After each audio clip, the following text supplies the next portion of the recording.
Hello there, welcome to Nerd.World Films and the first episode in the Nerd Talk series on Friday the 13th.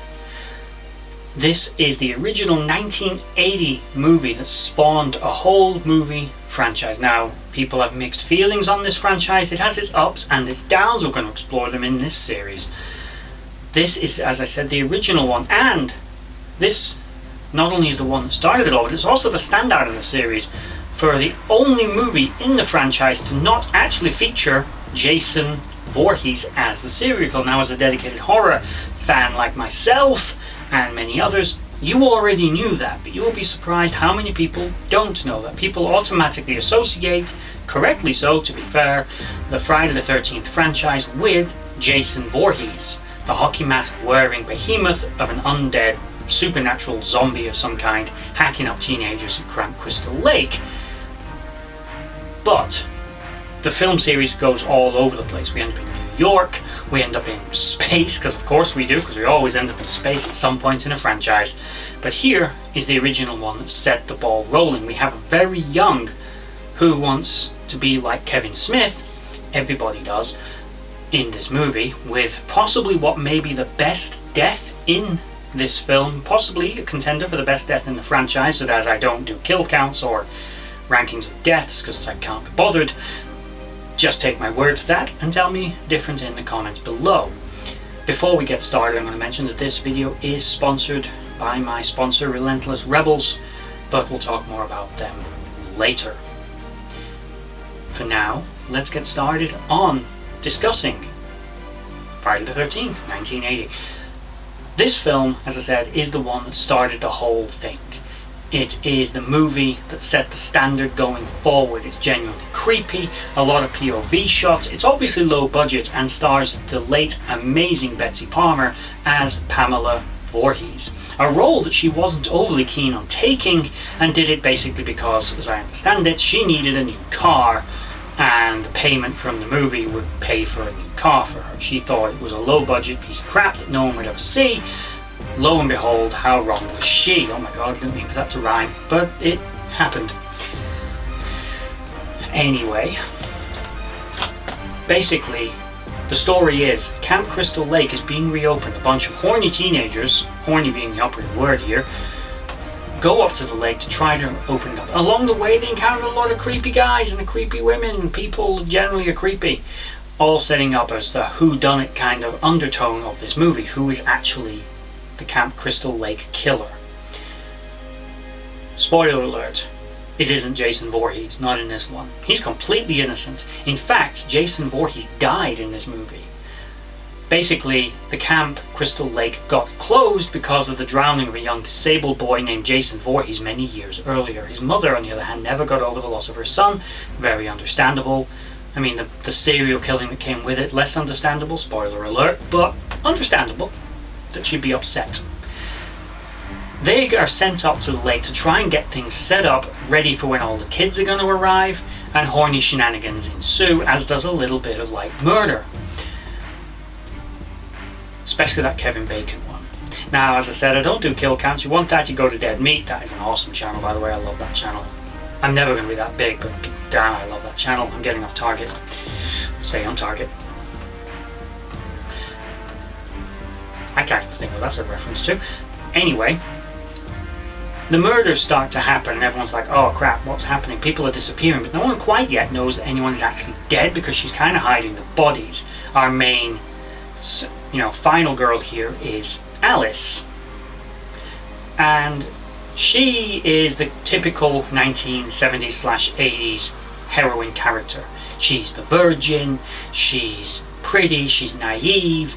Her friends are all popular and she's kind of popular with them, but she's the book smart kind of dorky one who everybody likes, but really they all just want to get in her pants because she's a virgin and she's pretty, and that's the 80s. But they ain't gonna do it because they're gonna be dead. As the movie progresses and we start to see more and more people being killed off, we occasionally see some of these peripheral characters reappearing, keeping up this concept of, well, who is the killer? Who is the Crystal Lake killer? Eventually, running from what she perceives to be the killer, she runs into Pamela Voorhees. After so many other deaths, including, again, that one by Kevin Bacon. It's so good. Like, it's the arrow driven through his neck right through the bed. The effects on that are so convincing. Now, in HD nowadays, when it was originally made, perhaps it was a little easier to get away with the neck brace that he had on where the thing was coming through, and it might have looked a little bit more lifelike, although I stand by those kinds of physical, literal prosthetics effects, you know, like the whole breaking celery for breaking bone and stuff like that, or crunching into an apple. They sound and look so much more guttural and visceral than any CGI has ever managed to really ever accomplish in the sad history of CGI replacing practical effects. I'm glad to see that Hollywood has finally learned its lesson on that and does seem to be producing more practical, but I think they're still decades away from CGI really being able to replicate the kind of visual effects, because you've also got to factor in the reactions of the actors. If they can't see it, they've got to really try to act, and not everyone's got that in them. Like, they've got to really pretend like they're seeing someone's arm being torn off if it's not really being torn off. This movie, because it's pre any form of visual effects like that, is a gold standard for that kind of thing.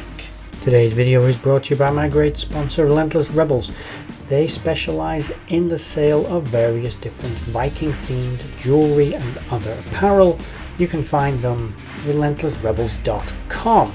If you go to their website, have a look around, find things that you might like. If you decide there's anything on there you want to purchase, use the promo code NERD20 to get a 20% discount on all the different things that they sell. These vary from pendants to rings and various other little things, most of which are Viking themed, but they do have numerous objects which are of their own original creation. So when you get a minute, head over to their website and check out their wares. If there's anything there that you do decide, as I said, use the promo code NERD20 to find yourself saving a little bit of money at checkout. With that said, let's get back to the video. Now, back from that, as I said, our final girl eventually begins to realize that everybody's dead or dying, and she's being hunted or stalked by some kind of deranged killer who's murdered all of her friends, her horny friends. Trying to escape, she runs into Pamela Voorhees, the kindly woman who's popped up from time to time in the film. She thinks he's going to help her. She gets away in a little jeep, and then suddenly she goes kind of crazy, talking to her son, and her son's talking through her saying, "Kill her, mommy!" And it's creepy, and Betsy Palmer does an amazing job. Amazing. She's genuinely eerie in this film, and how she switches between this polite, lovely lady to deranged killer like that is impressive and a sight to behold. Now, with that said, of course, we have to have a movie end on a high note.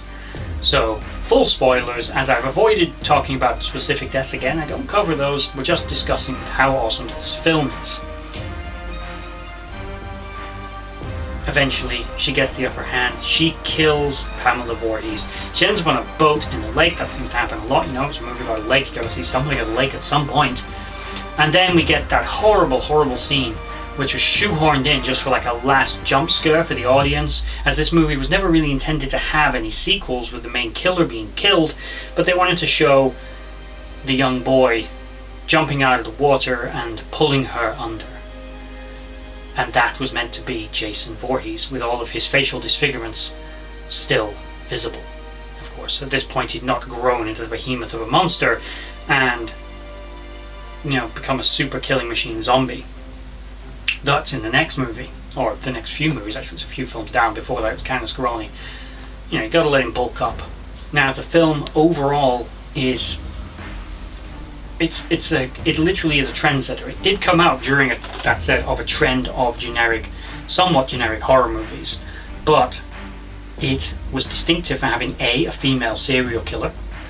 It was very good at keeping you off balance. It made the characters very relatable. It was paced with a good developed beginning of the movie where you set the scene, you develop the characters, you know who they are, you become attached to some of them, you don't know who's going to live, who's going to die, you're introduced to various people who may or may not be the killer. It's genuinely unsettling and enjoyable to watch, with, as I said, a generally good ensemble cast of people who have various different things to their credits. Now, the movie was actually directed by Sean S. Cunningham, who's a veteran horror director, has directed many of the Friday movies in general, as well as various other horror movies like Last House on the Left and various other things within the genre. Betsy Palmer is a veteran actress, known for many different things. I remember in an episode of Columbo, which I quite like. I loved that show, by the way, Columbo. Very interesting idea of a show, getting off topic, but it is cool. And, of course, Kevin Bacon, Tremors, which I have a full series on, as well as things like Footloose and, of course, things like Hollow Man, other horror movies in the genre he's quite well known for. Some of the other actors, like Janine Taylor, only have a couple of credits to their name, but generally speaking, the cast handled their duties competently and efficiently, and yeah, they did a damn good job with this film, which brings me to my scores. So to score this film takes a lot of thought, and it's 6 out of 6. It's my scoring system, 6 out of 6. This film pioneered the entire Friday genre, so whether it's good or bad, it's responsible for all the good and bad that followed it, and there is some damn good.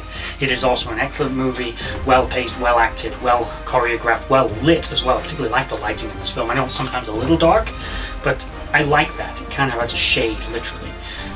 It just doesn't. I like a lot of the first person stalking that takes place in this film. Now, sometimes I don't like that. I don't like found footage films. I've never even watched the Blair Witch Project. I know, shock horror, but I don't like found footage, and I generally don't like POV. But in this film, it's done right, and it's used correctly. It's used to take you basically out of the film and into the perspective of the killer, and it is done so freaking well. A bit like Jaws, although for different reasons. I'm sure Betsy Palmer didn't break down and, you know, couldn't be utilized on set, so they just did POV. I'm pretty certain it was a deliberate decision. Either way, let me know in the comments below what you think of this movie, and also check out my sponsor. And with that said, we're at the end of this video. I just want to take this moment to thank you for watching that video. If you liked what you saw, please check out my social links in the description box below to Instagram and Twitter and others, and also is down there a link to my Patreon page where you can support this channel and the others as I try to grow this franchise and do this more regularly. If you made it all the way to the end of this video, thank you for watching, and bye bye.